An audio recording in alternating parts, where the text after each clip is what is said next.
What up, everybody? I'm your host, JP, and this is my co-host, Josh. Hey, everybody. And welcome back to another episode of the Filmbros podcast.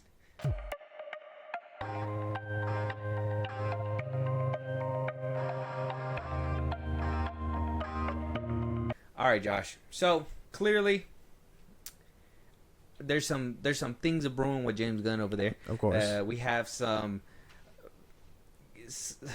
Okay, here's the thing.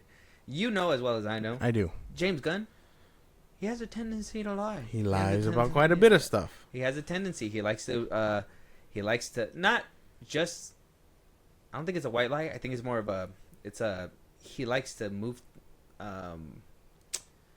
He likes to switch things around depending on the words and the verbiage that you use, and we'll kind of break that down as we go through. But you do have some allies on your quest to destroy James Gunn. Now, I'm not saying destroy. Okay, you don't want to destroy James Gunn, but he doesn't rub you the right way. Yeah. That right? Yes. Pause. He doesn't rub you the right way, and he, ever since the whole DC reboot and all that stuff, obviously we're DC fans, but we have questionable leadership in our opinion, right? Yeah. And apparently we have some allies in the hot mics. Jeff Snyder. He's somebody that we've talked about multiple times on this podcast before. He gives us scoops. He's about 80% right of the time. Yeah. In my opinion, about 80% right most of the time. Other times, there's either too early in the production, things switch out on him, or it just doesn't happen. It doesn't come true because of which reason. But I feel like he has some valid points sometimes in the things that he say. But he was called out by James Gunn, and he's not taking it quietly. Oh. So let's go ahead and jump into this episode of the Hot Mic with John Roca and Jeff Snyder. We'll be pausing throughout the time and kind of be giving our thoughts as it goes on. So just jump right in, Josh, and see if you want him on your side. Okay, let's go. 400 people joining us live, Jeff. Let's get into the meat of this show today. Let's talk about this. Over the weekend, you posted on your newsletter. You didn't break it here on the Hot Mic. You broke it on your newsletter that you had heard from people who've read this Batman Part 2 script, and that, quote, it was worth the wait, and the script is taking, quote, big swings. And you said that it had a Robin in the script, and almost immediately, James Gunn responded. By the way, that the original post on Threads has been taken down by the person. But James Gunn responded saying, guys, please stop believing this nonsense. I think 6 of us have read the script. No one knows anything about the Batman 2. Well, this is the Hot Mic, Jeff, so please. Really quick, obviously. Yeah.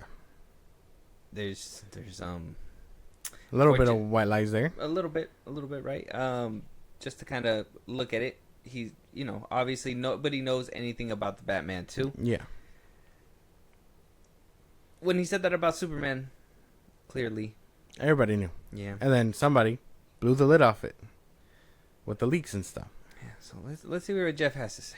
I know you responded back on Twitter saying you categorically deny, but what more do you want to say on this and what happened? I mean, are you sure it's 6, James? Or is it 7? Wasn't it 4 who knew his plans? Now it's 6 who's read the script. Could it be 8?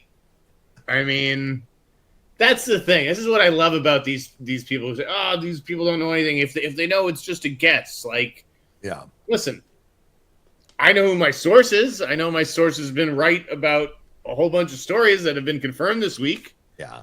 Same source as half the stories I've done the last couple of weeks. So I know that Marvel denied that Robert Downey Jr. was Dr. Doom.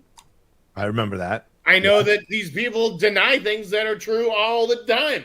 I know that if it doesn't serve their interest, and today is Monday, James Gunn will say, this is nonsense. It's not Monday. If it's not in his interest to confirm it. I mean, Unfortunately, James Gunn has proven himself to be about as trustworthy as Lance Armstrong in my book. I don't believe a word out of his mouth.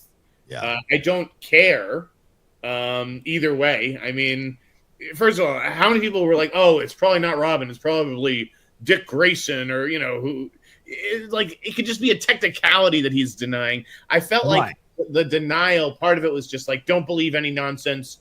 about like the general impressions that my source had heard about the script. Yeah. I don't think if they'd read it themselves. Yeah. So obviously Yeah. he got called out. He's not too happy about getting called out. Obviously, we're gonna hear the bigger rant that he kind of goes on when he gets called out. Yeah. But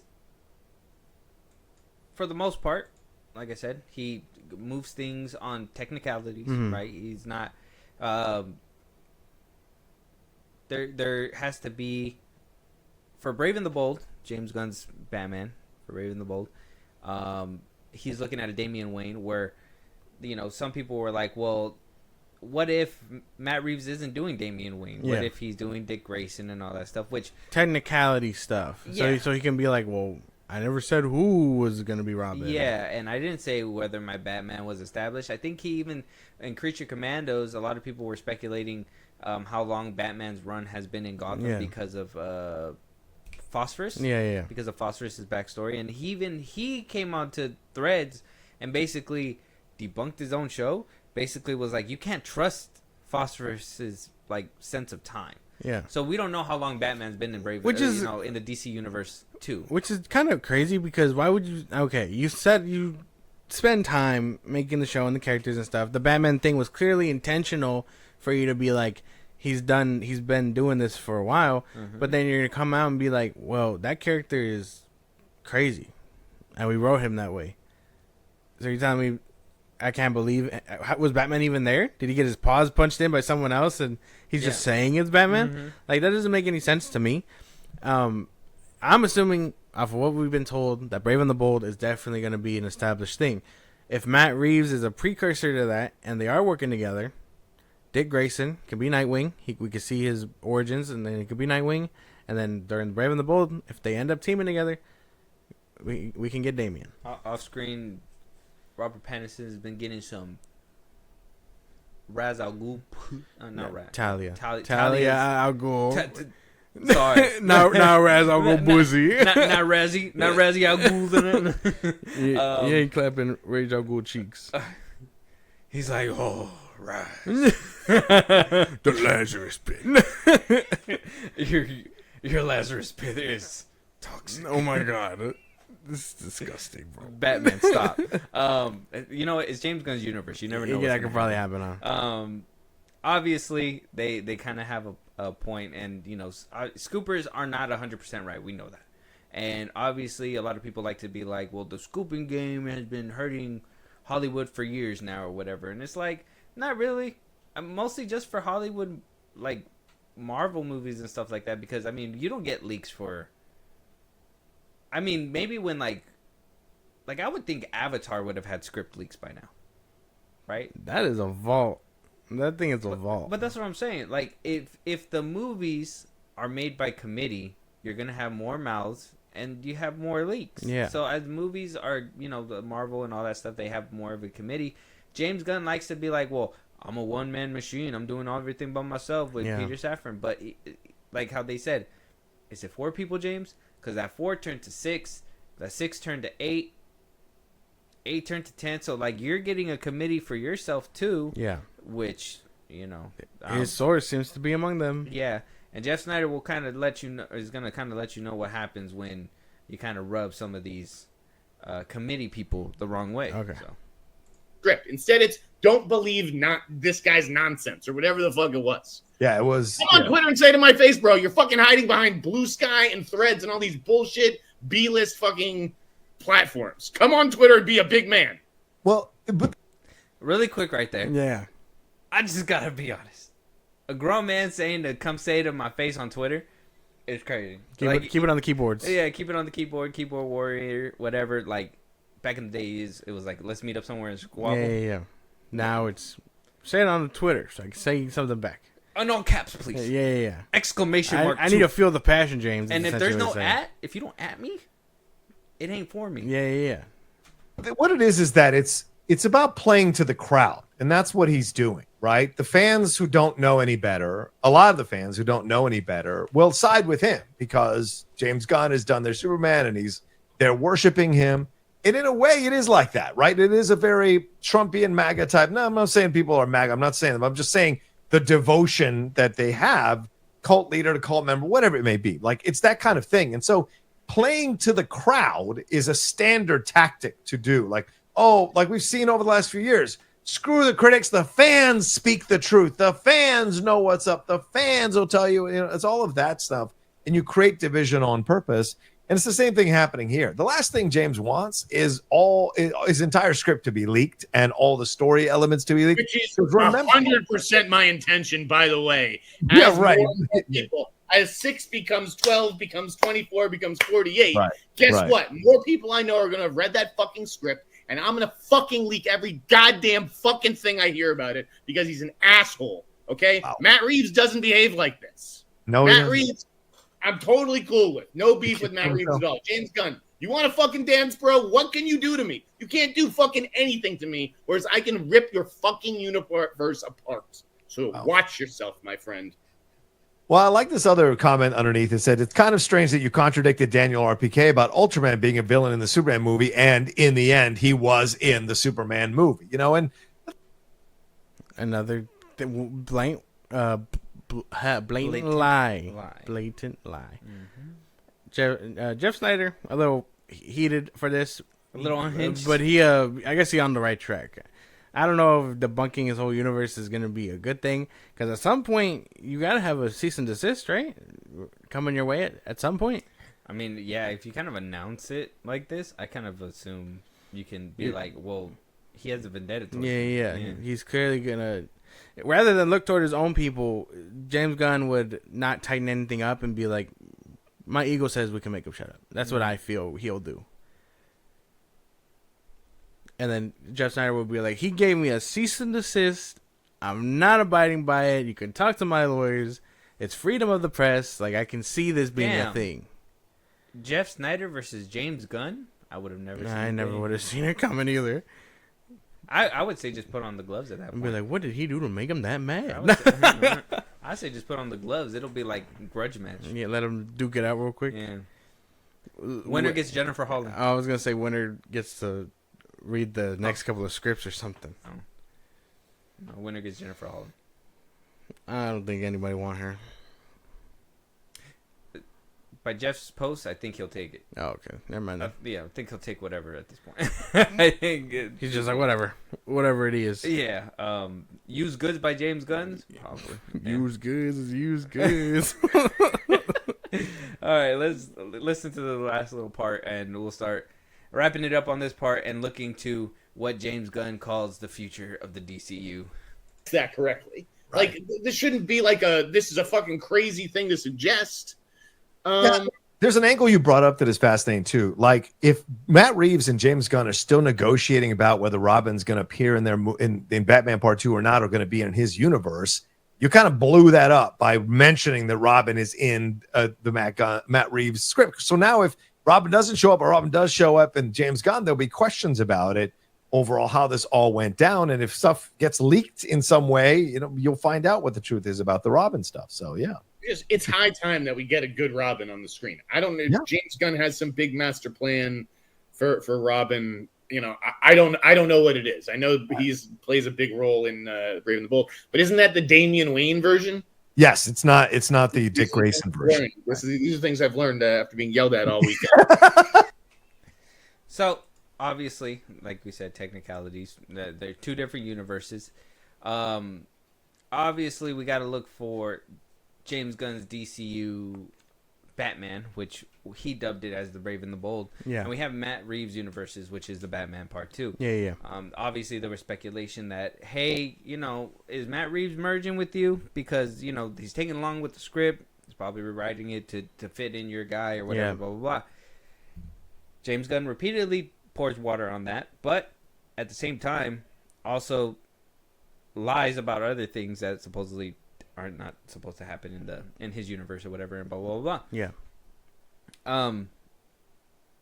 But I did hear, and it's unofficial, so I don't know, but it's a rumor that and this is kind of like gonna run into like the whole why aren't they just kind of coming together to build into something, and I think Grace Randolph as well kind of touched up on it a little bit too, where she was like, they just need to kind of come together and build the universe together, Pattinson and David Cornsworth's Superman, to kind of just merge the world's finest thing.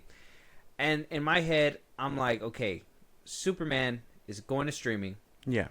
It already went to streaming. It actually got bumped up, got a lot of fans riled up about it. James Gunn kind of addresses that. We'll talk about it right now in a second. But if there was a pre-existing contract for Matt Reeves that basically grandfathered him into DC Studios from Warner Brothers. Way before James time. Way before James time, because they did sign him up to make the Batman saga. He's always had the saga, and he's always had multiple movies in that saga, and we never knew if it was a trilogy, a quadruple, 6-movie event, who knows? Yeah. But he said saga, and to me, Fast and the Furious hasn't stopped. So obviously, if the movies are good and they make a bunch of money, maybe he can just copy and paste that contract and keep going, kind of thing. But for the most part, it's kind of like he's on his own island with all the Batman characters, his rogues or whatever. Yeah. The playground is his, Elseworlds. And then James Gunn, he has his own playground, and he has all the rogues that he has. Everybody. He has everybody. He has Batman's rogues. He has everybody's rogues. But he wants to merge with Reeves. And it sounds like, from what this rumor is saying, Reeves wants to keep his universe separate, but only allow either Pattinson to come over and maybe potentially Superman to go over there. It's not going to be everybody merges together, blah, blah, blah, blah. There's still going to be a line in the sand between Gotham City and the rest of the DCU. Who knows if that changes down the road or whatever as time goes on and becomes successful. Maybe that's what Matt Reeves wants in the beginning, just to kind of be like, it's not really working out together. Let's keep it separate still. Yeah. But I don't know. What do you think about, like, obviously, possibly Jeff Snyder blowing up his plans for Robin, potentially, even though they're not even in the same universe, and James Gunn does deny it. If James Gunn is out here outright denying it, you can tell he's already scared. He doesn't just come out and debunk anything. It's always the ones that hit a little closer to home that he decides to come out and talk about. Yeah, that's true. So Jeff Snyder has to be right on the money about some of this stuff. James Gunn just has to shut it down enough so fans are like, can stop basically asking them about it. I would hate to get my mentions blown up asking me the same multiple questions, and I could just be like, don't believe anything you said. Granted, I'm lying about it. He doesn't have to respond. He doesn't have to respond at all. But that's the thing. James Gunn ego also says this. But this is the difference between what he said between Matt Reeves and James Gunn. James Gunn is going to respond. Matt Reeves doesn't do that. He's not that kind of person. You see him on red carpet, he gets asked questions, and he walks away. James Gunn has been in all kinds of interviews since the beginning of July. Think about that. We're in August, and they're still talking to this man about stuff. He's been on a press tour for almost 2 months now. Yeah. It's annoying, really. But, like, if he's blowing up his spot, James Gunn has to tighten up. Look at your circle. Who is he talking? Who are they talking to? I mean, that's what he said too, and kind of like what I was saying. Once those 4 turn to 6, 8, 10, it becomes a committee, because obviously one man cannot keep track of everything all at one time. Yeah, it's gonna get to. He's gonna get told all the stuff. It sucks for James Gunn. That's what I'm saying. You need to tighten up your circle and be nicer, and maybe stop just outright debunking stuff. Like, just let people run with some of the theories. And I mean, that's the thing, is that, like, I think even Matt Shackman said this too when Fantastic Four was coming out, but, like, that supposedly he saw a theory that hit too close. Yeah. They had to change it, because it was like, if they know that we're gonna do that, then we can't do that. Yeah. So, like, is that the rule book that James Gunn plays by? Is that why he never sticks to, like, what the character is supposed to be? Because he's just like, I can't commit to that. I don't think so. I mean, obviously that, because the characters he's choosing are very much outdated. I mean, besides Superman. But, like, everyone else has either, like, not been seen in close to 10 years or decades even. So he's like, well, I could pick him up, dust him off. We can reintroduce him as this guy, this badass know-it-all. The comics will run with him. The games will run with him, and we'll be straight. Because it's easier to do that than, I guess, look at Batman and be like, we could do that. You know what I mean? So that's the way he works. And I mean, some might say he did it in Superman too with the whole origin story switch. Well, yeah, that too. The Justice Gang. Justice Gang.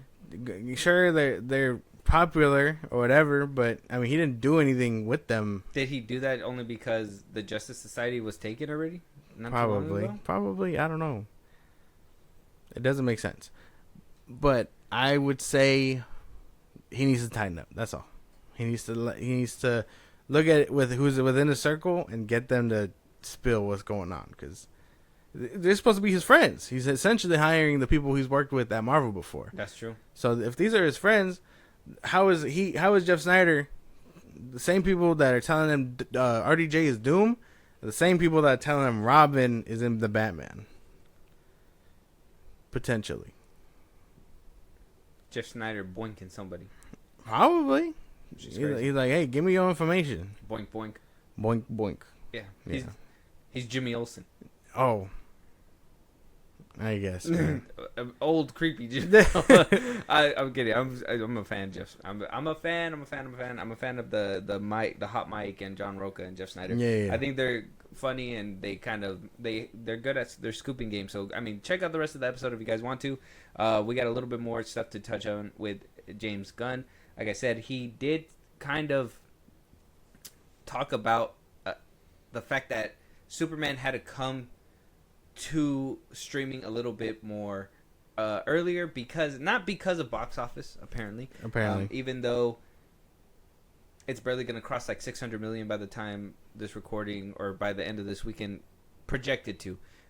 Superman wound up getting moved early from August 25th to August 15th. Yeah. To go ahead and basically be released on digital, right? To rent or own on digital. A lot of people were like, well, James, that's so smart, because now everybody get to enjoy Superman from the comfort of their own home. And some people were like, what the fuck, James? They're undercutting the movie. What it could have done in the box office, you just threw it away. Yeah, but it could do more on streaming, especially if you're $25 to buy or rent that home. We don't know where the money goes, so that's something too. We don't know how much it does lucratively. At least with the box office, we get clear numbers. Well, the streaming, they like to lie. 50 people take a cut, I think. Yeah.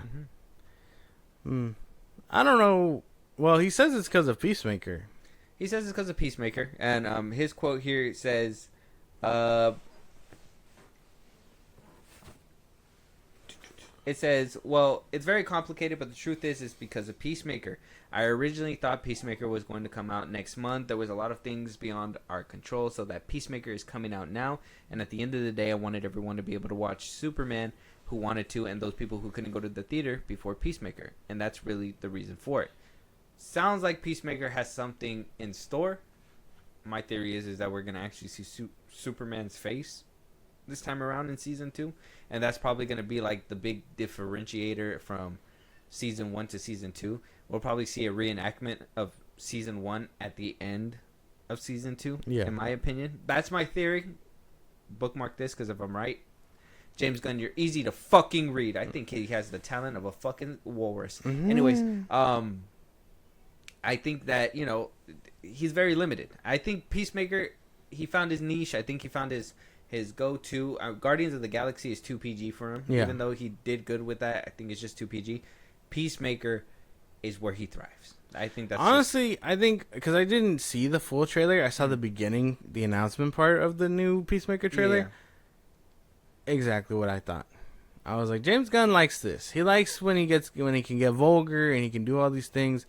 He should stick to shit like this. Yeah. Because at least then I don't have to watch that. You know what I mean? Well, we have to. Granted, I don't have to see Superman either, but I like Superman. Mm-hmm. The character, not the movie. Well, that's the thing. Yeah, Superman is like supposed to be an international brand where everybody knows and recognizes and just automatically buys. But apparently, Superman is not doing too well overseas. That's why some people are like, "Well, is it actually successful?" Internationally, it did 250, where domestically is over 300. So I mean, it's doing really well domestically. Internationally, it picked up from where it was, but usually international is what's supposed to be. That's what made Avatar 2 a goddamn $1 billion movie right there. Aquaman 2 and Aquaman, yeah. Not Aquaman 2, but Aquaman. Oh, that's what I'm saying. Aquaman as well. Yeah. We're gonna talk about Aquaman 2. So I think, maybe there's some merit. They did get profitable. Another thing that Grace Randolph kind of was talking about, that people ask him on threads, and he likes to move kind of like wiggle his way around certain questions. So they asked him if the movie was profitable. He did respond saying that it was. But I like the way Grace Randolph kind of unpacked it. She said there's performance and there's actual like profitability. Obviously, you can become profitable, but where was the movie projected to go? How much was it projected to make? Was it looking at 800 million because of James Gunn and Guardians of the Galaxy? I'm sure they were trying to get that high. I was thinking like 7.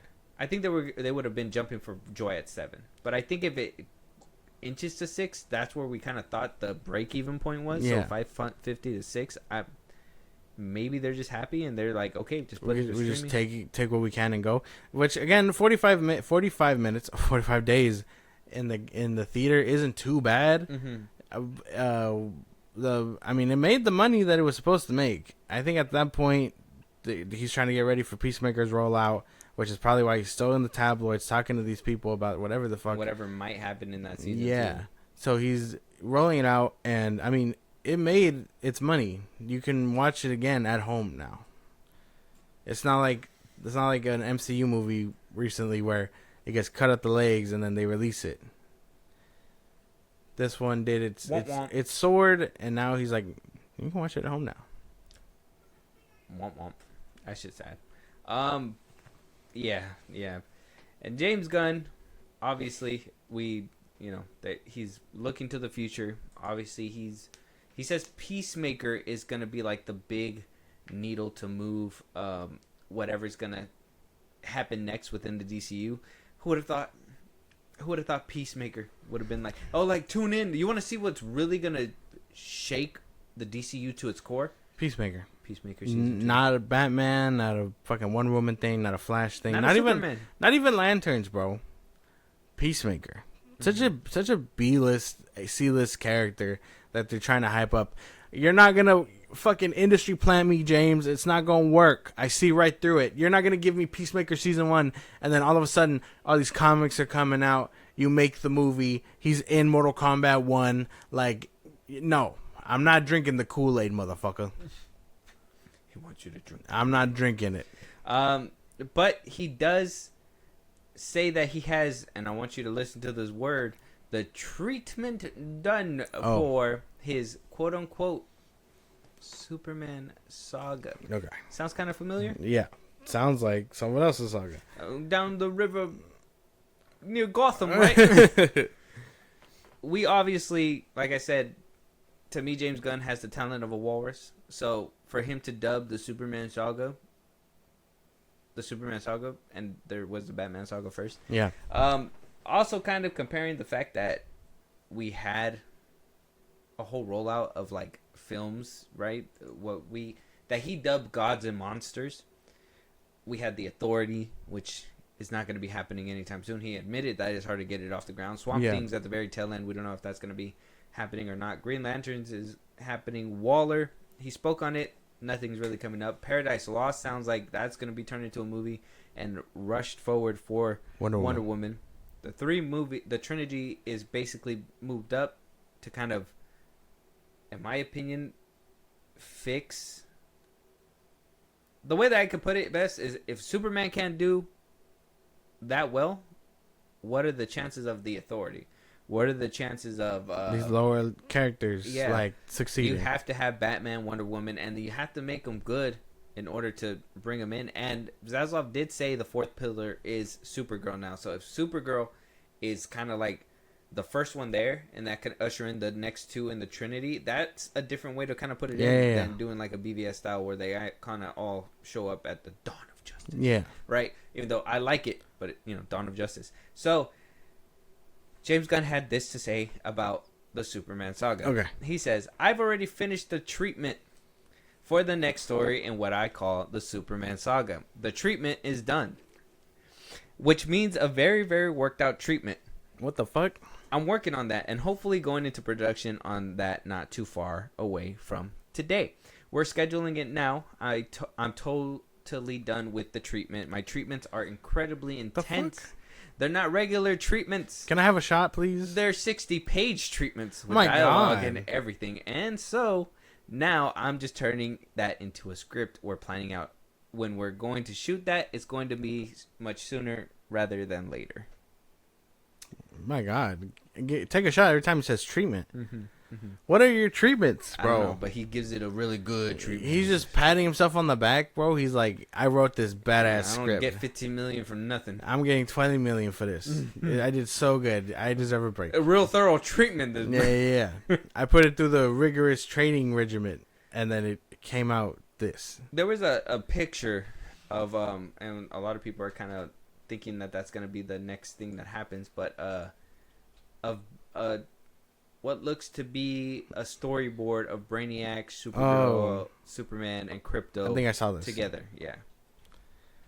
Is that your big idea, bro? Is that the Superman family? Because when I hear Super Family, bro, it's that picture that you pulled up. Granted, it's too early for that, but that's what I think of when I hear Super Family. I don't think of Superman, Supergirl, and Crypto. That's such a waste of the tag. Yeah, Brainiac. Mm-hmm. You could see. Oh shoot! They're like, maybe he corrupted the thing. You could see Brainiac down here. You could see Superman right here, Supergirl, and Crypto. Which, like I said, I'm kind of like, is Crypto gonna be along with the bride? Like, is he the one who's gonna wear the gauntlet in DCU's Endgame? He's like, yeah, fucking snap his paws. Yeah. And it's just gonna, I am Crypto. It's a rotoscope of a fucking dog, just doom. Yeah. No, dude, no. I really I need them to get rid of this dog. Darkseid's like, done in by a dog. Yeah.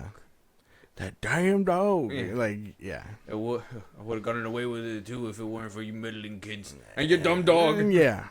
They're going to be treating him like all over the place. And it's annoying because it's not even the wolf Crypto. It's fucking Scrappy Doo type shit. Well, when I see storyboards like this, my thing is like, man, can this guy just write a solo film, please?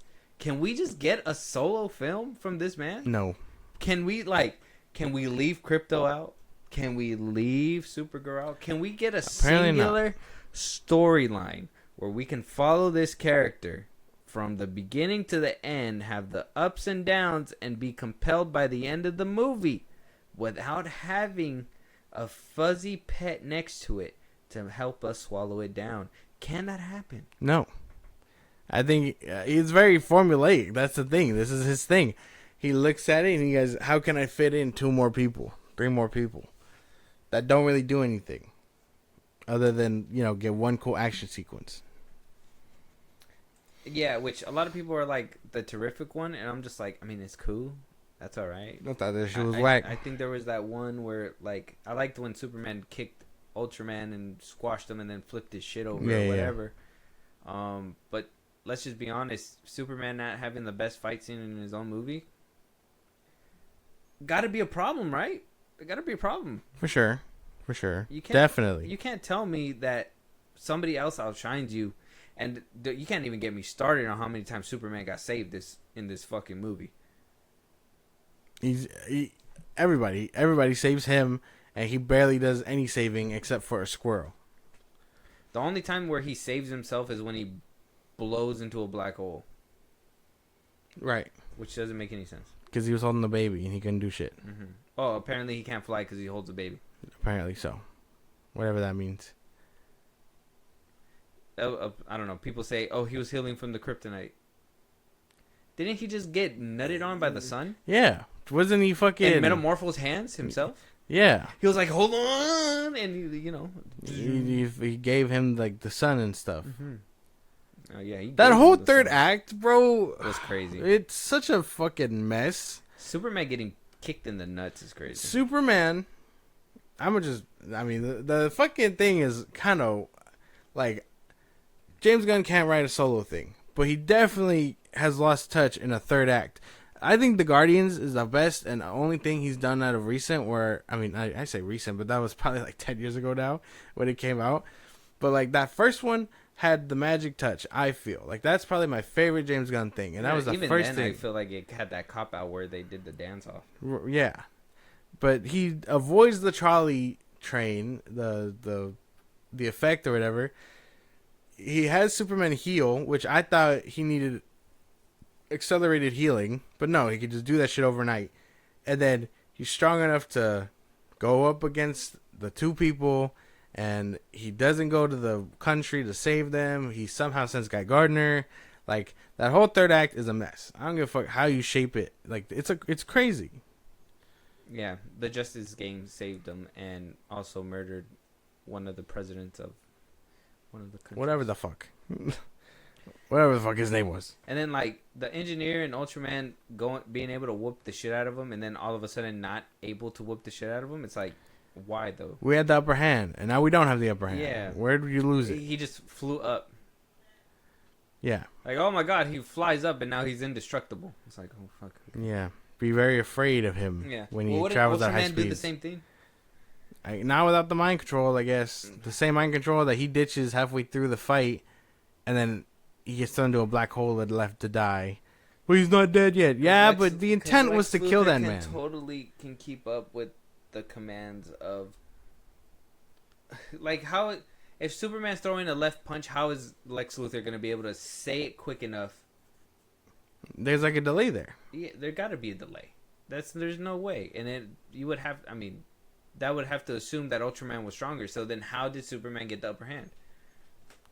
It's just ridiculous. It makes no sense. It's just it breaks my keyboard. Oh my god. But yeah, I don't know. Superman saga, Batman saga, James Gunn giving it this treatment to Whatever the fuck that means. to move the needle forward. We don't know where this universe is going to go anymore.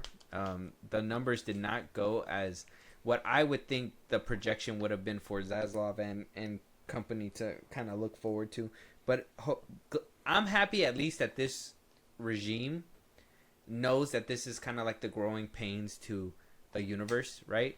I mean, you could look at Matt Reeves' Batman and be like, well, that one did 800, so why didn't Superman do? Batman has that pool. Batman does have that pool, but internationally it did really well too. So why didn't Superman succeed there? Because Batman has that pool. Superman doesn't. And yeah, you can blame the tariffs, you can blame the economy, you can blame the COVID. I think it just didn't have the action. And I think a lot of the times internationally they like the action. And this movie did not have the action. No. It didn't look good. It wasn't visually stunning. It didn't look good. Yeah. And like I said, Superman saga, Batman saga. If these two so unoriginal cannot just play along and just move in with each other and just work together, if Matt Reeves feels like he needs to put a contingency to kind of like keep them separate and all that stuff, it tells me that not everything is butterflies and rainbows behind the scenes. And yeah, who knows? We might not even get Matt Reeves with David Cornsweet's Superman. I really hope not. I'm still against it. I'm still very much against him forcing Matt Reeves to fucking join the party and all that stuff. So I hope it stays separate. I don't know. Let us know what you guys think, though. Moving on, we do have our young Rambo. Oh. Mr. Adam himself. Noah Centineo, he's going to be playing Sylvester Stallone in what is the remake or a reboot or just like a origin for Rambo. I mean, I guess I'm still behind the notion that the movie doesn't have to be made, that we don't need a prequel to Rambo, because it's good enough to know that he was scarred. Getting it anyways. Well, yeah, but it was good enough to know that he was scarred by those things. If the stuff that he goes through in that movie aren't fucking like life-changing, scarring things that turn him into the Rambo from the first one, it'll be a little weird, wouldn't it? Yeah. Like, really? You got that way because of this? And it's not, like, it's the scariest fucking thing? Yeah, and Collider kind of rips his ass into pieces with this article, basically saying like why he shouldn't be. I don't want to do that to him. I want to give him the benefit of the doubt. I think he has the look if he were to like work out and turn into Rambo. But there's a lot of stuff that I think it takes to one thing that a lot of legacy sequels try to avoid is origin stories, because those are the ones that usually a lot of the times origins like to be up to like imagination, right? People liked to think what happened to Samuel L. Jackson's eye in the Avengers or whatever, right? That it was something cool and all that stuff. And then when you found out it was a cat, you were like, that was whack. So a lot of the stuff I feel is like up to the imagination sometimes. How are you gonna put somebody who's supposed to be in World War II at the time, basically? Yeah. Like even Rocky avoided that mistake and stopped making Rocky movies and moved to Creed. Yeah. And went to, what I'm saying, to what's his name, Apollo. Yeah. We're gonna go Rambo again. First Blood, like origin. It makes no sense. It's such a weird way to go about it. But I'm pretty sure he doesn't have the rights for this one also. So he's like, this is as close as we can get. And I don't even know if he's a part of this. Stallone? Yeah. Probably not. Yeah, see, they're probably just doing it without him. It's disgusting. No. I just don't get it. I still think it's very unnecessary. Well, you just gotta keep making movies. I mean, I would have thought you just can make movies, but we don't need you backstories. Could just reboot Rambo. You could do that. Like, not a lot of people know him. That movie has Glenn Powell as Rambo? That movie has like 6 people. No, that movie has like 6 iterations of it and sequels and stuff. No, you don't have to tell me why he ended up the way he did. We just know that he did, and then he grew out of it. Watching First Blood, like watching Final Blood or whatever the last one was like a swan song for sure. But also putting 2 stakes in your eyes. Right.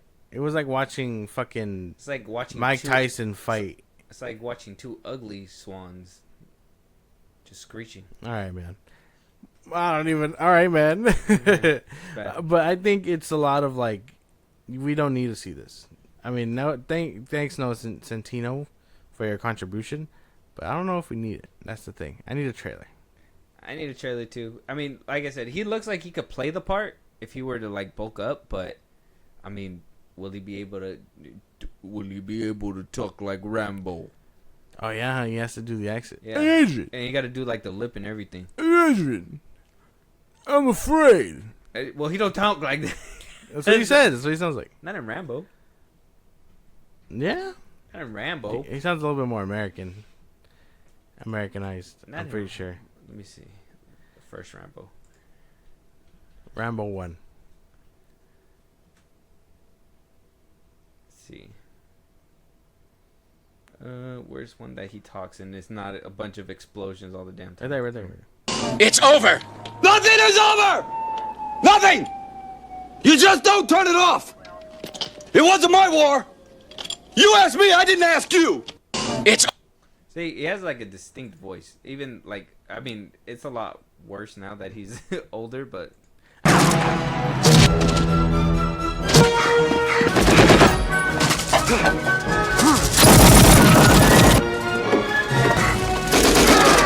Can Noah even reach that kind of physique? Is my question. Probably. This was like a bodybuilder's physique back in the day. Remember, he was going toe to toe with Schwarzenegger, so he really has to, put in that work. Mm-hmm. Think about It guys just are don't vile turn it crap. off. Who are they to protest me, huh? Who are they? Unless they've been me and been there and know what the hell they're yelling about. It was a bit. Yeah, he has like a distinct voice, but it obviously with age it becomes even more distinct. But Yeah. Have you heard of him in Tulsa King? yeah, dude. He sounds a lot worse there. Yeah. Enough for nothing. I know you don't make the rules, but what the fuck happened? I think the worst time where like he got clowned so bad that he tried to adjust his voice was Spy Kids 3. Oh yeah. Yeah, when he was just like game over. Game over. I'm just like My okay. world. I don't know. Maybe we just need to stop making origin stories. Have we not learned from X-Men? Huh? Wait, what? Whoa, Wolverine. what? Oh, okay. I was about to say the First Class was amazing. I'm talking about origins. Okay, yeah, I guess that one. Yeah. Did you just call me Blob? They could totally reboot if they wanted to, and they can go into the psychological stuff again, a little bit deeper. But I mean, if you're gonna put them in the middle of World War II, how are you gonna convey? Like, you can't. That's a tough jar to open, right? Because it's like, how are you gonna convey? Was it World War II? I thought it was Vietnam. Is it World War II? Vietnam? No. World War One. World War II is Germany. Germany. You're right. Yeah. World War One. It would be yeah. Vietnam War. World War One. You're right. My bad. No, you're still getting it wrong. World War One, and then World War II, and then around the 60s, it was The Vietnam War. Vietnam. Yeah, that's right. I don't know. History. Anyways, Rambo. Let us know what you guys think. Moving on. So Shrek 5 is getting delayed. Now, we don't know why it's getting delayed. But it's getting delayed, for my opinion, because of the bullying and the backlash, just like Sonic. So I don't know. one thing that did happen, it wound up getting pushed back from December 23rd, 2026 to June 30th, 2027. So just a few months. It's not a whole year back. But wait. Yeah, June 30th, 2027. It was originally set for July 2026, and it got pushed to December. Then it got pushed to June of 2027. June 30th, 2027. On its new release date, Shrek 5 will open less than a week after Sony's animated Spider-Man Beyond the Spider-Verse, if that even happens. If that's a thing. Yeah, and as part of the move, Universal has shifted their premiere of their Illuminations Untitled event film to an April 16th. Yeah. So a lot of people are shuffling. They don't want to go toe to toe with Shrek. They think it's a juggernaut. But one of the reasons why a lot of people are thinking that it's getting a change up is because of the animation that they decided to show off. In that teaser. Yeah, in that one teaser, and people were not having it. So what do you think? I don't know if that's the case. I mean, maybe they could be reworking it because of it. But, yeah, no, I don't know. I think they're probably maybe doing more with the story. Maybe contracts aren't locked in. I don't know if it has to do with the animation. I think it's either the animation or people were too on the story. Yeah, I would say one of those two. But animation just doesn't seem likely. I know it happened for Sonic, but Shrek is meant to look older and stuff. So, I mean, I guess but it's this fine. animation just looks nasty, though. What is this? I don't know. Are you advocating for this? No, I mean, it's Shrek. I don't really give... Look at the difference. Because he's not that green? What? He's not that green. He got to be green like baby shit. Oh, my God. Why you gotta say it like that? My bad. They could probably be reworking the animation. It really depends if the Shrek... I didn't know... He's a little, like this... I mean, this is from 2001. I wish they would have used, like... Maybe DreamWorks underestimated the pool that Shrek has, and using the animation made them rethink their goal. I'm not too sure. I don't know. I want to think that we're having a Sonic situation. backlash. Yeah, where the animation might change, and if it does,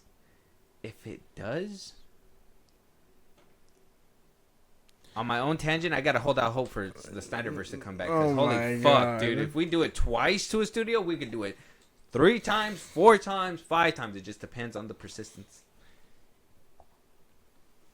You might be cooking. I'm cooking. You might be cooking. If Michael Bay can come back.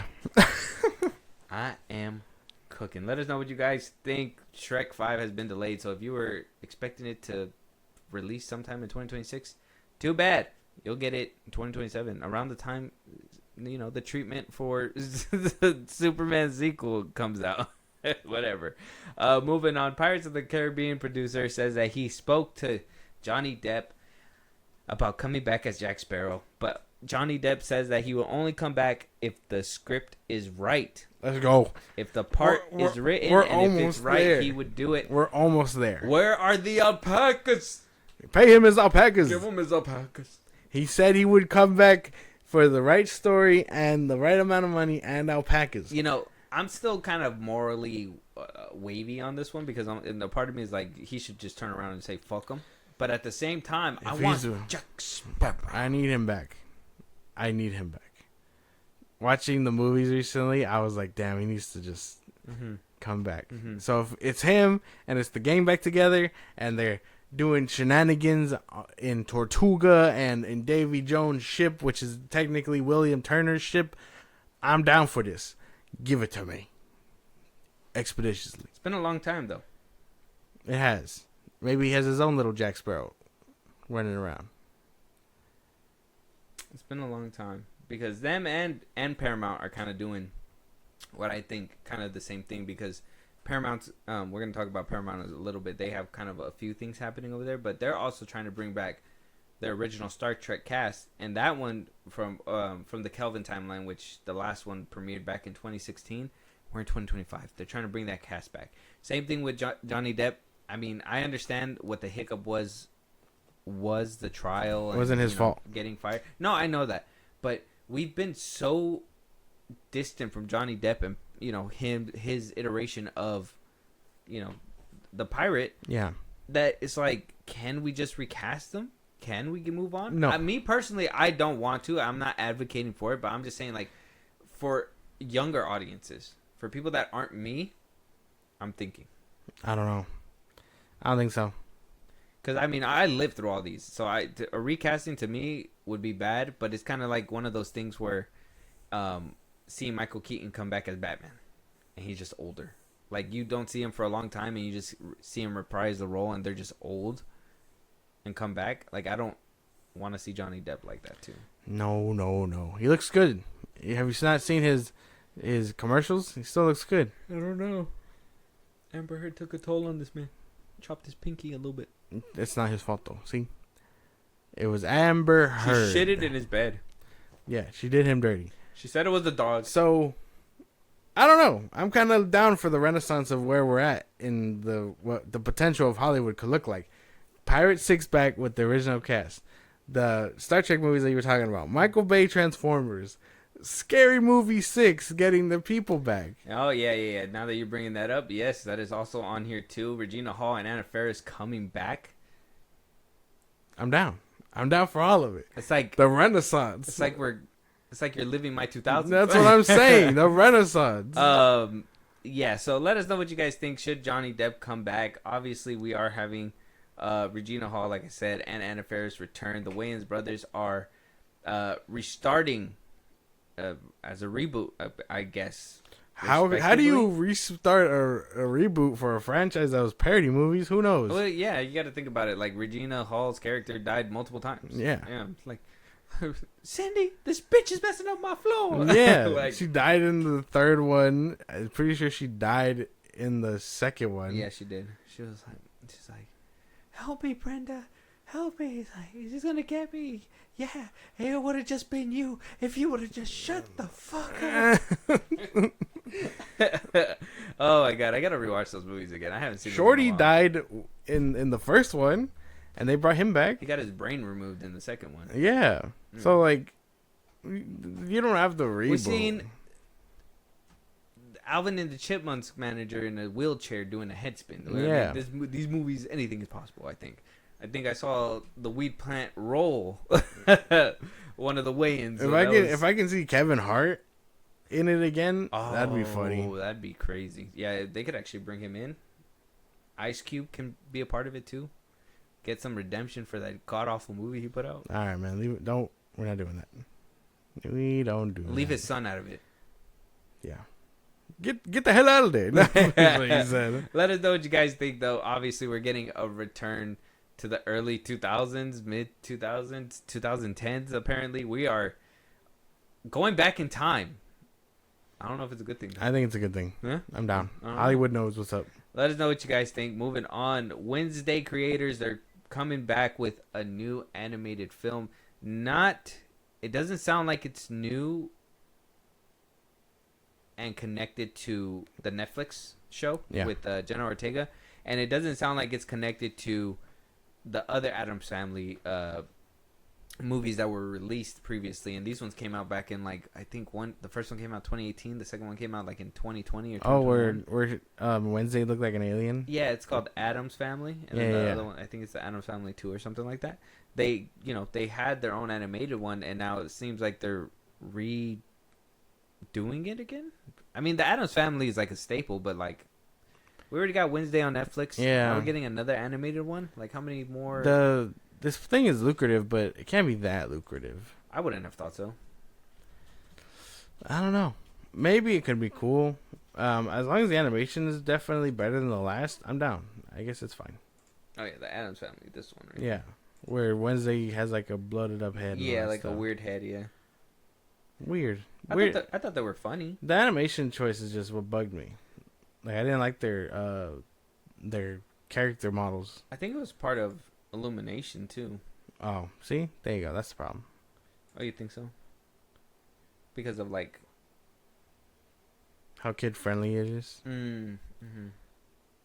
And like I know you don't really see dead people in the Addams Family, but I know they like allude and they say all kinds of edgy jokes and stuff. So I mean, if they can go back to that and animate it, I'm down. That's not bad. It's not too bad.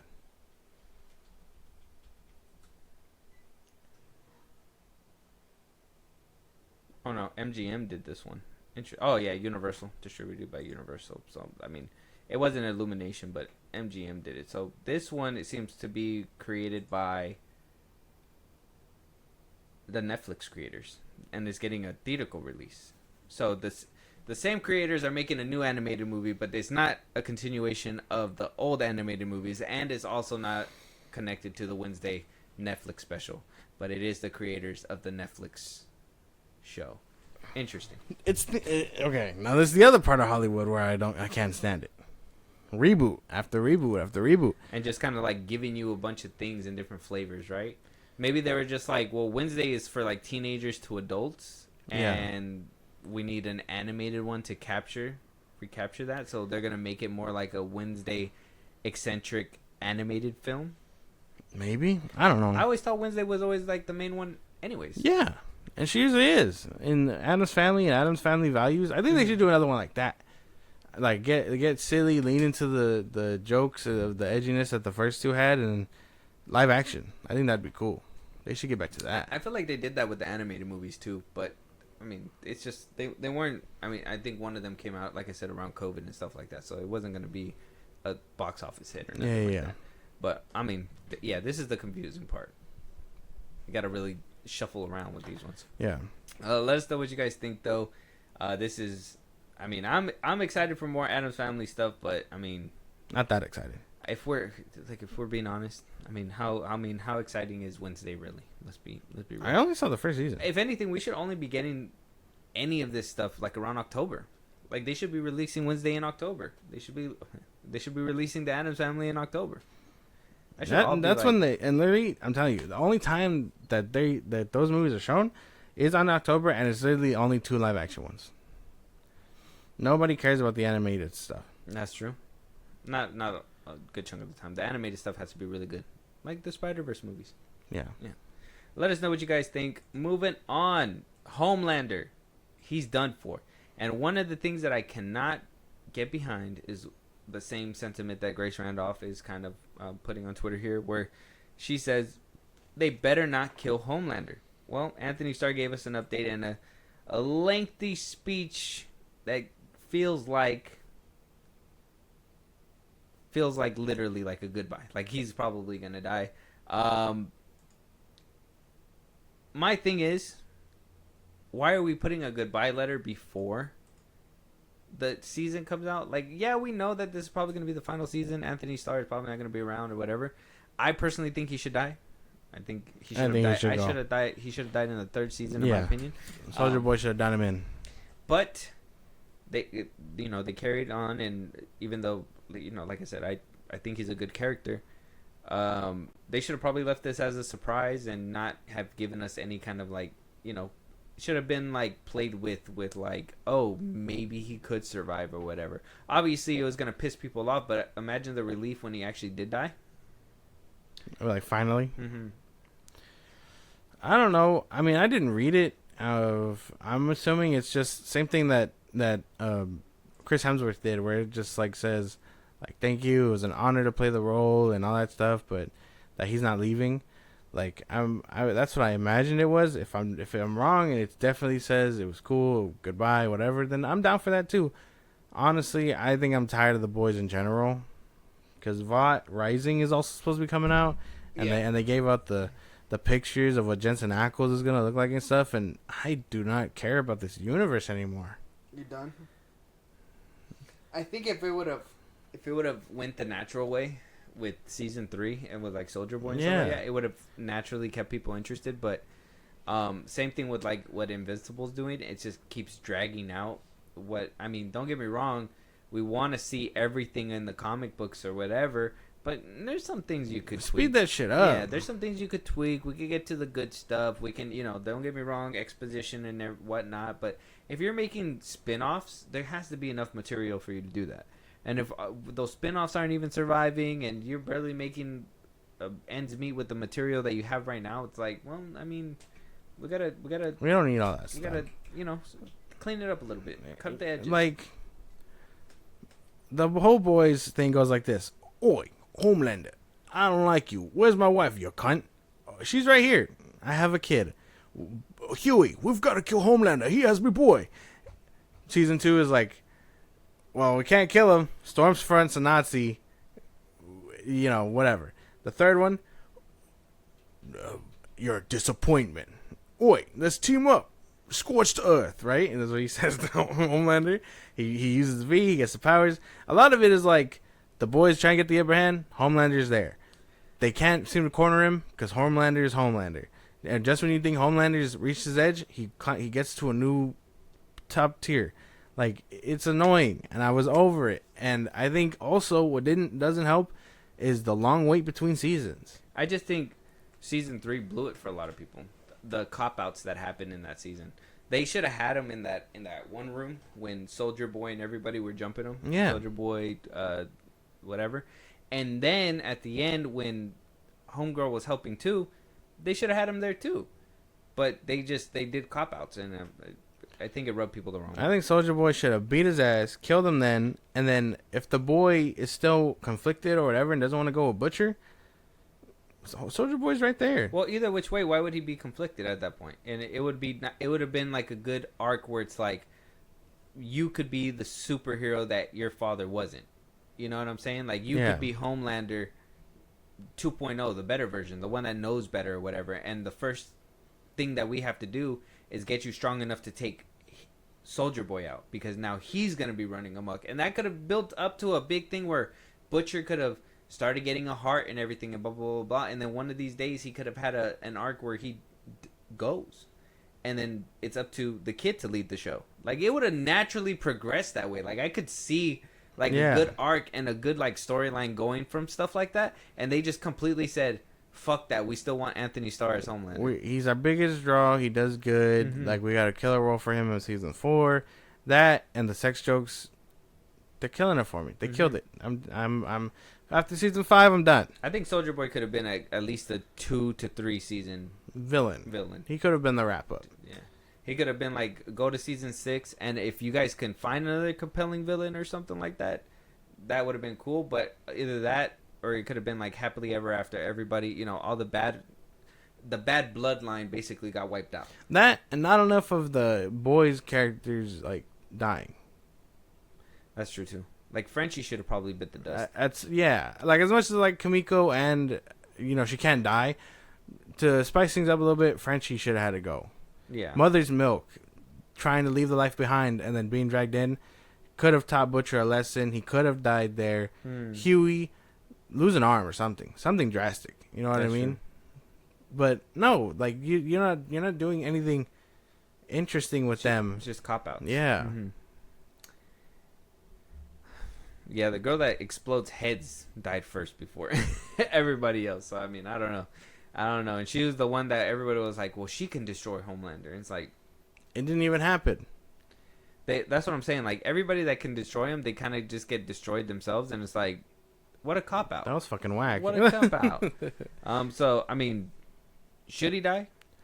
Yeah. Are you? It's time to okay- say goodbye to Are him. you okay with giving a goodbye speech before the death? I mean, I guess. I don't know what it says. I don't know. And you don't have to read the whole No, thing. I'm not gonna read the whole thing. It just says like it's difficult for me to put it into words. He says that Sony and Amazon, the Canadian crew, everybody. He thanks people. He thanks Eric for helping with his attitude and everything. He doesn't say anything, but he does say that that he appreciates the fans and whatnot. Mad love to you and deepest respects for your taste, and that's basically it. The show ended up wrapping a couple months ago, right? Yeah. Everyone was saying bye. Well, it took him 3 months after that for him to write this up. That's what I'm saying. Like, if they were trying to keep it under wraps and it just kind of, he was like, I can't hold it in. He can have it, man. I don't care. Okay. All right. Let us know what you guys think. Anthony Starr might not be making it after season 5. The boys might not be. He The dead show ass. after. He dead ass. We'll see him in V season 2 or Vault Rising. We'll see him. We'll see him like in a test tube or something. Yeah, coming back. we'll fucking see him. Yeah. All right. Let us know what you guys think. Moving on. Paramount, like I said, they are making moves, shifting things around. Obviously, the Skydance merger was one thing that was kind of stopping a lot of stuff, but Paramount has been on a roll. They closed the Skydance merger. They bought the UFC. They are bringing those fights to Paramount Plus. Fix your fucking app, Paramount. I swear to God, dude, I'm shooting the place up. Fix it. Anyways, let's get into the juicy stuff that's happening with Paramount that isn't fixing their fucking app. So they did wind up closing the merger, like I said, with Skydance. They have a closing deal with Timothy Chalamet and James Mangold to bring the high side after them teamed up. They teamed up for that, what was it? What was that one movie they made? The musician one? The musician one. It came out recently. For what? James Mangold and Timothy Chalamet? Oh, fucking The Complete Unknown. God damn it. Yeah, dude, you're not fast enough. The Complete Unknown. So they are going to be teaming up again, apparently, to go ahead and bring us. Wait, was it James Mangold? I thought it was James Mangold that did it. Yeah, I Did thought not? so. At least he produced it. Oh yeah, he was. It was. James Mangold did direct it. So they're closing a deal to get another Timothy Chalamet and James Mangold movie. Apparently that movie did really good. I haven't seen it yet, but I will get around to it soon.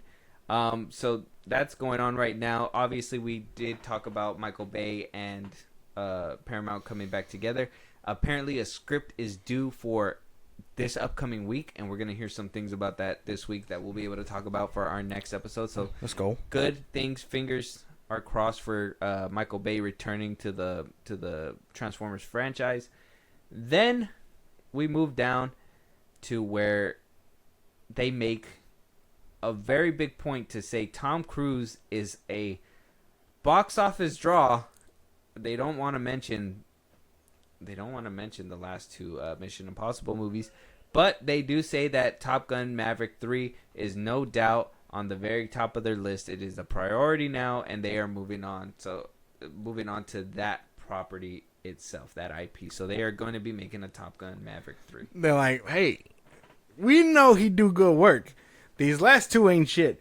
Top Gun Maverick though. Yeah. He's like they're like the other Mission Impossible movies, but these ones just didn't stick the landing. We're gonna ignore that. But Top Gun Maverick, it did come back roaring. A lot of people really liked it. That movie did great in the box office. Yeah. So a third one, if they can keep it grounded and not go too crazy, maybe this could be Tom Cruise's like franchise that ends on a high note where like he actually goes up able, in smoke and teaches other people how to do it. Unless he continues on with Top Gun movies until the 10th one and he's finally 80 and says, I'm putting the jet down, fellas. It's like, And then when he jumps out of a plane again. yeah. I mean, I guess. I mean, they're right. Tom Cruise is a box office draw. They can't be wrong about that. I just think it's funny that they ignored the other two Mission Impossibles. Yeah, they talk about financing, but they don't want to talk about those two Mission Impossible movies. We'll just move on. Like, from hey, that. man, fuck all that.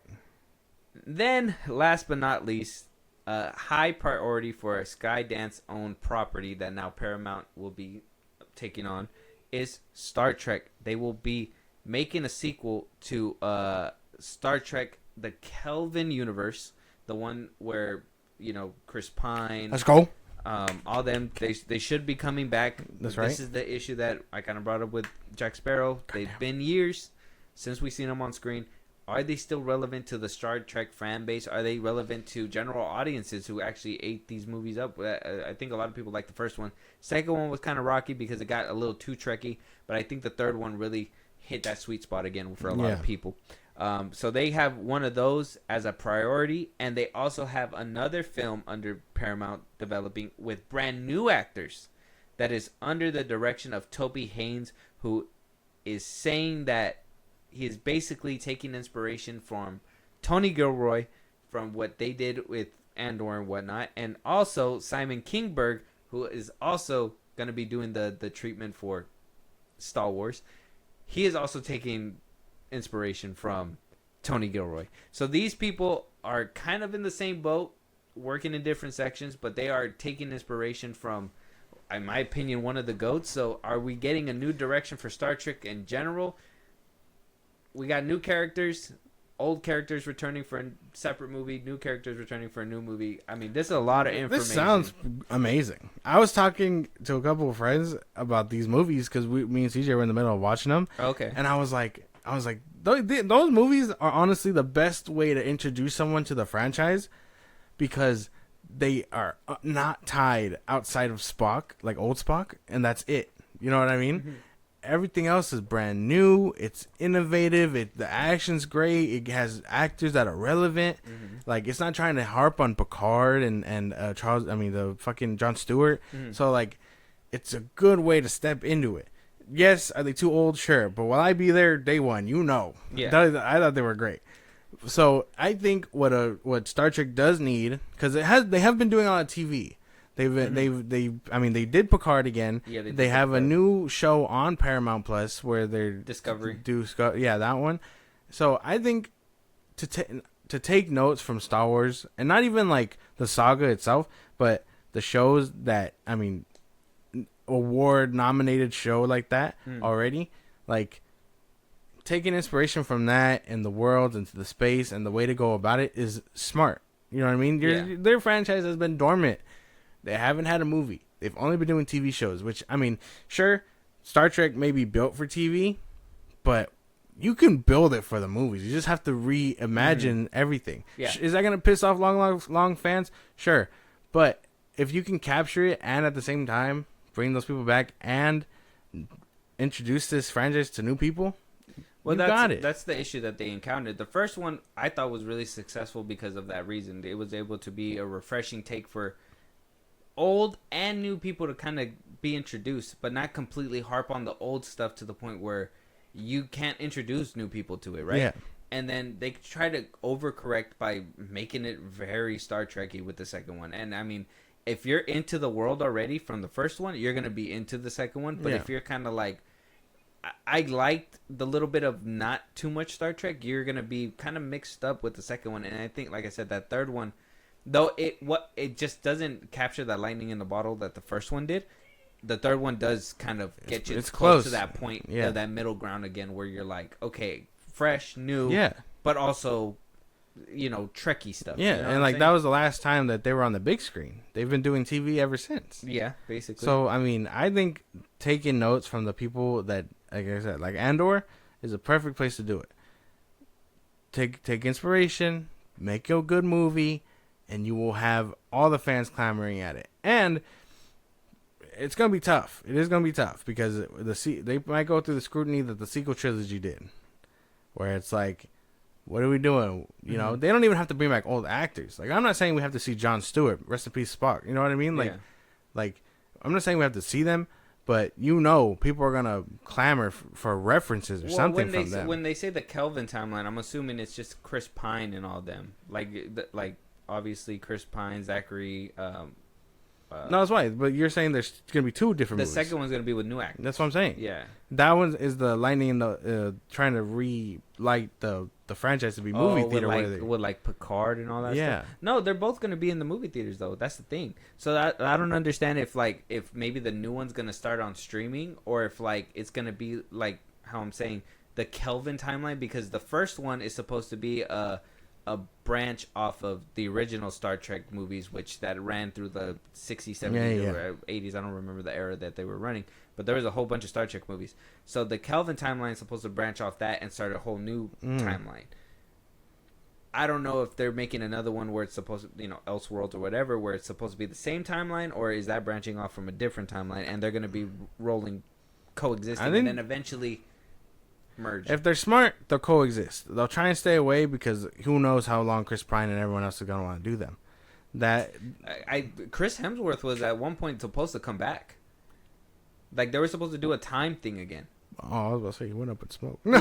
Yeah, they were supposed to do a time thing where, like, he was supposed to, like, help guide him in the fourth movie or something. Oh. So they're like, even he was seeing the potential of this franchise and wanted to come back and step his foot in. So there is potential for this franchise. They put it in the back burner for too long, in my opinion. Yeah, and that's the problem. That's why the ones that are fans of the Kelvin timeline are gonna be there. I'm gonna be there. That's why you put me on ball. I'm watching that. The new one has the potential to bring in new fans and old ones, hopefully. Mm-hmm.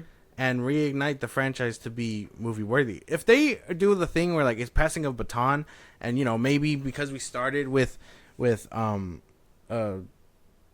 Kirk, he could pass it on to put a new Picard. Mm-hmm. Yes, he will have to handle the scrutiny of not being Jon Stewart, but if he passes the baton to him, maybe that will ease the way for new fans to get a feel for this franchise. I'm just saying, just get James McAvoy. That would be fucking nuts. Wouldn't that just be that like would be fucking crazy thing? But yeah, I'm excited for this. Obviously, we still got a long ways to go. We got a good slate with Paramount. We got the last Airbender series that's supposed to be coming out. Obviously, we got the Scary Movie with Regina Hall coming back, and Anna Faris. We got this year The Running Man coming out, Roof Man, Regretting You, SpongeBob. We're getting an Angry Birds movie, a Sonic the Hedgehog 4. Obviously, The Quiet Place is also being in production as well, with Joseph Krasinski coming back to direct it as well, but not starring because he decided to off himself in the first one, which is crazy. Just put yourself out of your franchise, why don't you? And last but not least, the final move, the last chess piece marker that Paramount Plus is looking to do is remove the Duffer Brothers from Netflix, offering them a massive deal to produce big IPs for Paramount Pictures. Holy fuck, whatever Paramount's doing, they are just trying to conquer the board. They are doing what they can.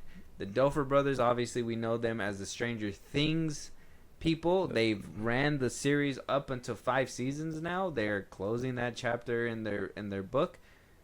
Paramount's looking to not only get them to do original IP there, but to also build off bigger IP.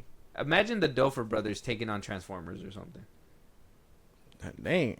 I mean, okay. As long as I guess they're not on as long as they're on a strict timeline of when they have to put things out, I'm okay with this. Oh, you're saying they're lazy? That's fuck. Bro, the fucking kids from Stranger Things are adults now, and they're supposed to be playing high schoolers, bro. What do you mean? They're supposed to be playing high schoolers. They took a couple of years off, okay? COVID hit. Finn Wolfhard was able to be in like 6 movies between seasons. When COVID happened, and then there was a SAG strike. You gotta be under. Finn Wolfhard did 6 movies. It doesn't matter. Okay, so we got to get them on a timeline. They got to be on a timeline. Okay. You can't feed me something cool and then drop me off for 4 years just to be like, season 2's coming. Like, who gives a fuck at that point?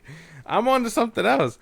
I think this is great. I think Paramount is playing big, like, game for sure. Mm-hmm. So this is going to be good. They just need to fix their fucking app. Fix your fucking app, dude. Like, big moves on the parking lot, like on the Paramount Pictures lot and shit like that. You got Tom Cruise getting Top Gun Maverick. You got Star Trek's two franchises that are going to coexist. Duffer Brothers, I mean, a rep declined to speak about it, but apparently they're getting literally a big bag and a massive deal off this thing. I can't wait to read the specifics on that. But your fucking app is still tweaking? Fix your goddamn app. I'm tired. I go to hit play, I get a black screen. I gotta click out and then click it again. Fix your app. Please. Let us know what you guys think, though. Paramount is making moves. We gotta wait for more details, but they're trying to win your hearts back. You want to know how you can do it, though? Is fix your fucking app. Yeah. That'll fucking do it. That'll be a great start. I would like to be able to watch a movie on there, please. Without it lagging. We got a subscription that's really hard to use right now, so let us know what you guys think, though. Moving on, we got a couple of Hulu, straight to streaming Hulu movies that we're going to react to, and we got your scary movie, and we got your Peacemaker season 2 trailer that we're going to have to go and react to. First things first, Samara Weaving, Randall Park, or Joseph Krasinski, as some would like to call him. We got Eeny Meeny. And no, it's not a Sean Kingston and Justin Bieber song, okay? He went to jail. Justin Bieber? No. Sean Kingston. Sean Kingston. Oh, yeah, because him and his mama. Tax evasion. A family that evades taxes together? Stays together for 30 years in prison. Yeah, well, different lots, too. Oh, yeah. Anyway. Yeah, let's little just, side tangent, let's just run into this. How many banks have you robbed, Edie? You get right to it. 12 banks, 3 jewelry stores, a nightclub tycoon's corporate office. However, there is something that is complicating this picture for me. Your boy's a liability. X. Is he, though? Eeny, meeny. You were the best behind the wheel. Unfortunately, I'm not smart enough to get away from John. He owes me $3 million. But there's a casino job in just a few days. You're a getaway driver. All you gotta do is get in the car and get away. And if you fail, I'm gonna have your skeleton pulled out through your skin by a Haitian guy who does it at a very fair price. What's his name? Tim. Haitian Tim. What was I thinking coming to see you? I stepped back into your life for 5 seconds. Hey, I've been doing better. I quit drugs except for weed for you. You just did cocaine last night? I'm gonna need a car.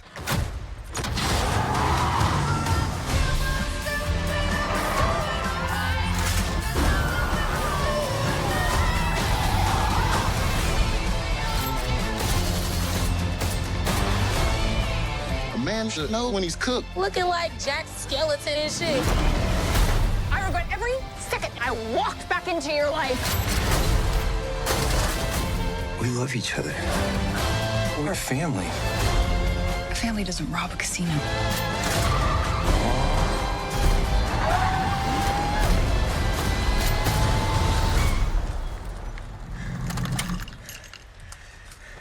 Tell me you don't miss that.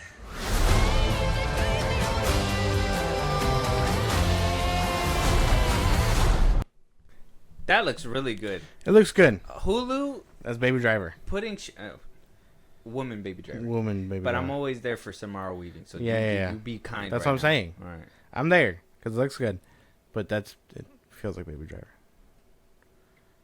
Yeah, except that she gets pulled in And no to Kevin the Spacey. baby driver's life. She gets pulled into Baby Driver's life. Yeah, because of her ex-boyfriend.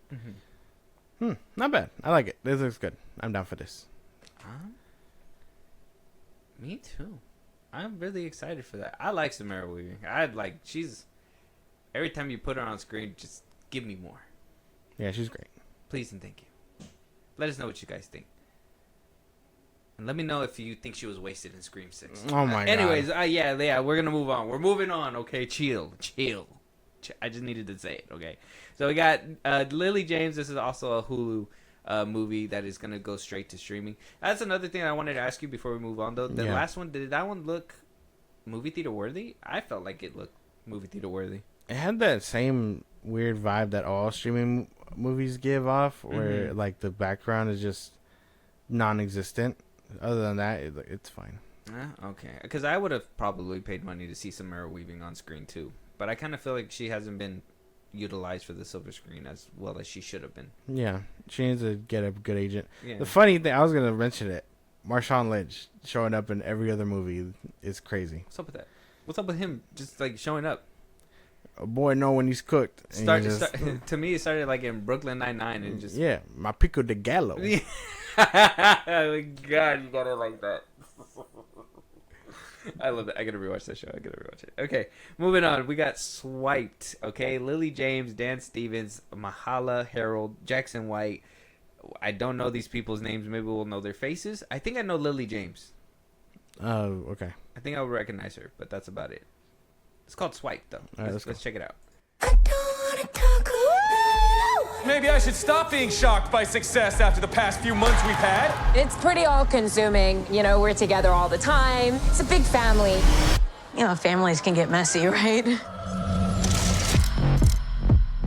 Young people don't date online. If we break through that stigma, suddenly we've got complete market share of all millennial dating. Just give me $600 and a plane ticket, and I will come back with the next Fortune 500 company.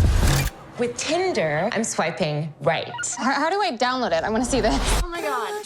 Oh my gosh. We are netting over 10,000 new signups a day. You are the brains behind this Tinder explosion.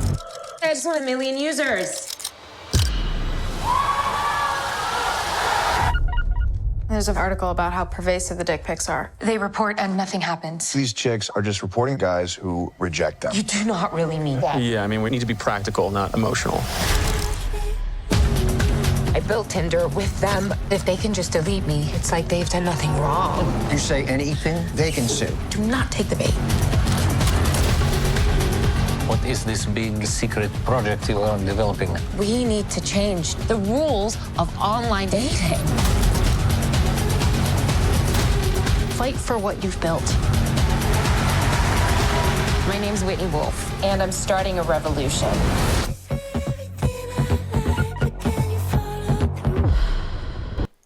The social network for dating apps. Yeah. We're getting Tinder and then straight to Bumble. Crazy. So, she made both? Yeah, the person that created Tinder, I guess, branched off, and then because I'm pretty sure they're probably gonna break it down in the movie, but like either she wanted to go solo or she got fucked over, which I'm pretty sure we're gonna get like a social network fuck over moment, and then she goes on to make Bumble. Okay. Because the trailer made it seem like all the chatting and like dick pics that people were sending to random unsolicited to women and stuff was becoming a problem, and they couldn't do anything about it. So and then she Bumble probably wanted to do something about it, and then was like, well, we can't. And then she left. I'm down. This looks good. Yeah, I like it. It's decent. I mean, I'm kind of interested. Not as exciting as the first one, but I'm interested in this story for sure. It's just the unknown actors to me. It's just very hard to sell get it into. Yeah, because it just seems like you're watching a college movie. Yeah. To be honest, so I don't know. We'll have to wait and see about that one. September 19th. That one's gonna come out later than the other one, so we'll have to wait for that. Moving on. We got Dave Patel and Rosie McEwen for Rabbit Trap.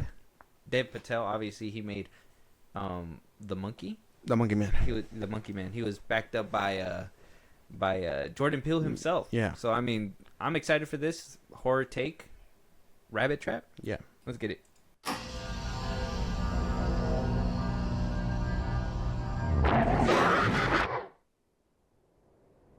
What happens when a sound dies? Where does it go? When you hear a sound, you become a sound.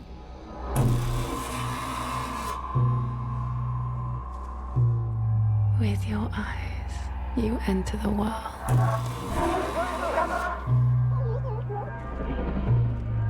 With your ears, the world enters you.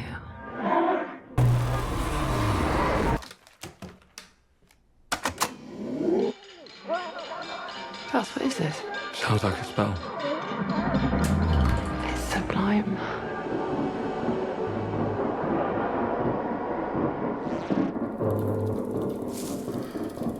I followed the music. Oh, you could hear that. Sound travels you.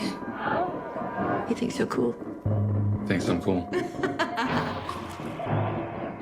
you know a lot about local superstition? I know about nature. Are you having nightmares again? Darcy is tainted. There There is a veil between this world and fairy.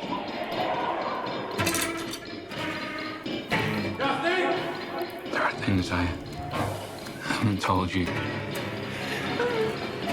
If you let the fairies in, they will guide you.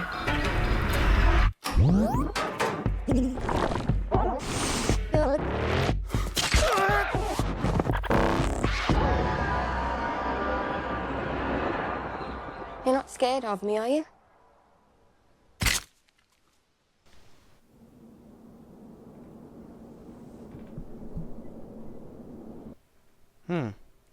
I like it. It seems unsettling. I'm not too sure if I need another trailer to see what the scares are gonna be like, or It looks what. more psychological. It Yeah. looks like you're gonna be getting more. I was hereditary type. Yeah, vibes. I thought so, and it Yeah. felt more of like I thought we were getting like a little twist on like maybe Alice in Wonderland, like down the rabbit hole type shit. But it seems like fairies and shapeshifters are the way we're going. So Yeah. I don't know. I guess I'm down. It looks okay. I need another trailer, I think. Another trailer to sell it for you. Yeah. Yeah, I'd be down for it, but it's just more of a.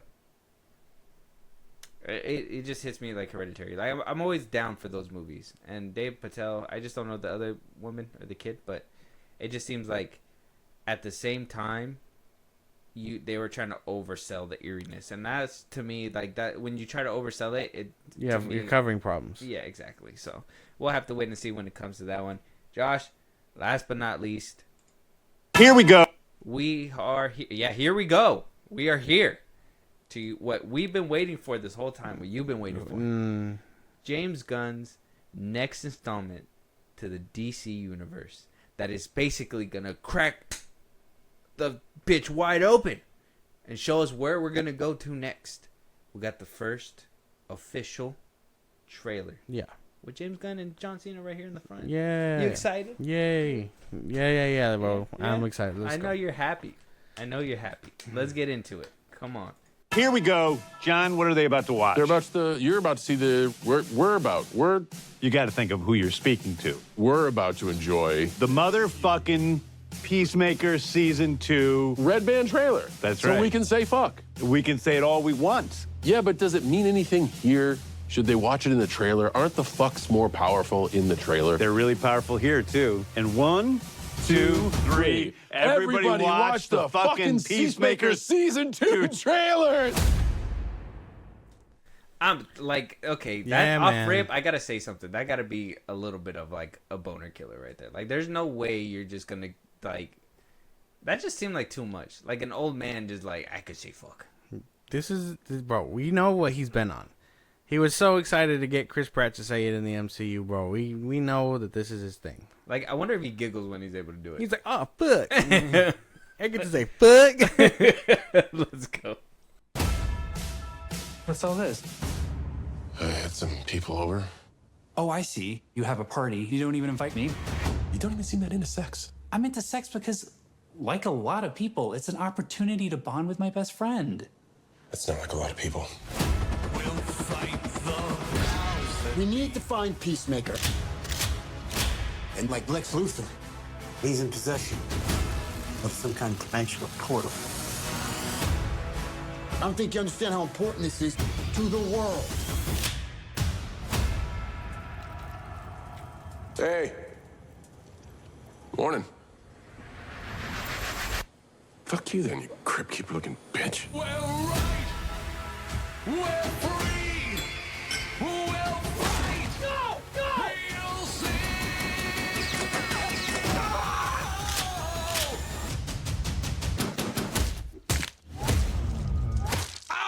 What the fuck?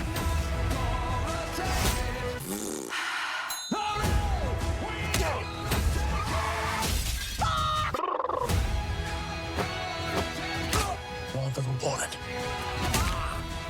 Is to be a real hero. You're one of us. We need you. You ready for the next adventure, pal? I'm gonna pretend you found that.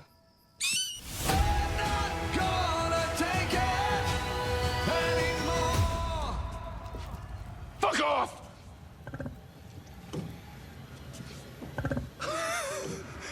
that guy? It's just some rude motherfucker who I say hi to every time and never says hi back.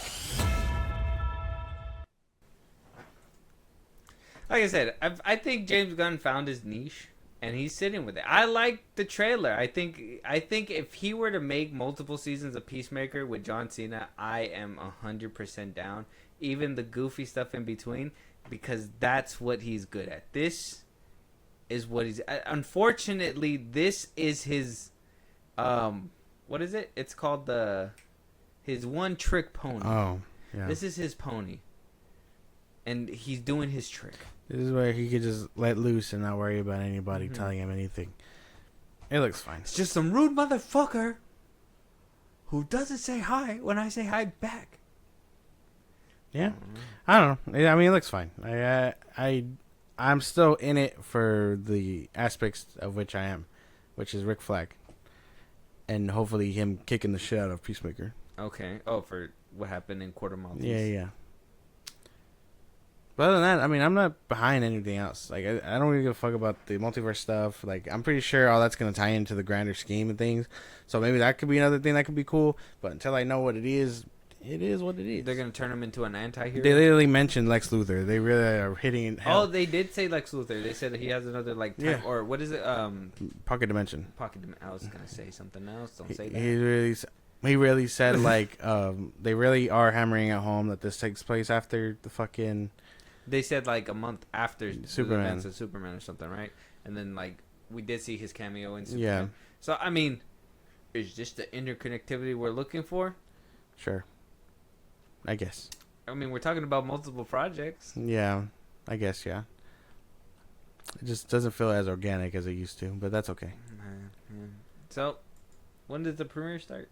So we know. August something, right? 18th? Did it tell us? Oh, 21st. 21st. Oh, so kind of when Eeny Meeny drops. Yeah. What are you watching first, Eeny Meeny or Peacemaker Season 1? Eeny Meeny. 2? Eeny Meeny. Eeny Meeny? Eeny Meeny Miny. Eeny Meeny. Going that way.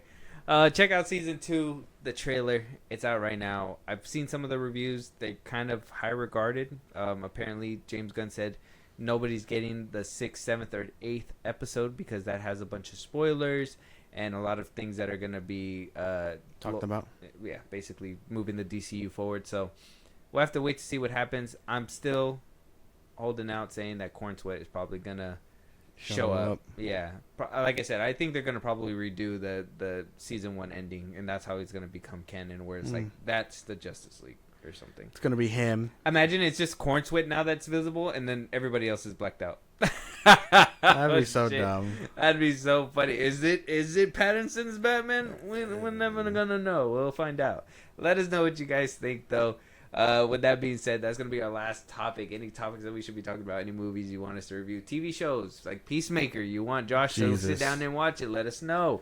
We want to do it for y'all. If that's what you guys want to do, Josh, let them know where they can let us know and talk to us and do all that great stuff. Twitter, TikTok, Instagram at Filmbros Podcast. We post some episodes or we can hit us up there for any news and movies you want us to cover. Buzzsprout, link in the social I just gave you. It's like a Patreon. You subscribe, let the show grow. We would greatly appreciate it. Listen to us anywhere you get your podcast at Filmbros Podcast, Spotify, YouTube Music, Apple Podcasts. Again, wherever you get your podcast. Be part of the conversation. Twitch at Filmbros Podcast. And with all said and done, subscribe to our YouTube at Filmbros Podcast. And with that being said, we'll talk to you guys on the next one. Talk to you guys later.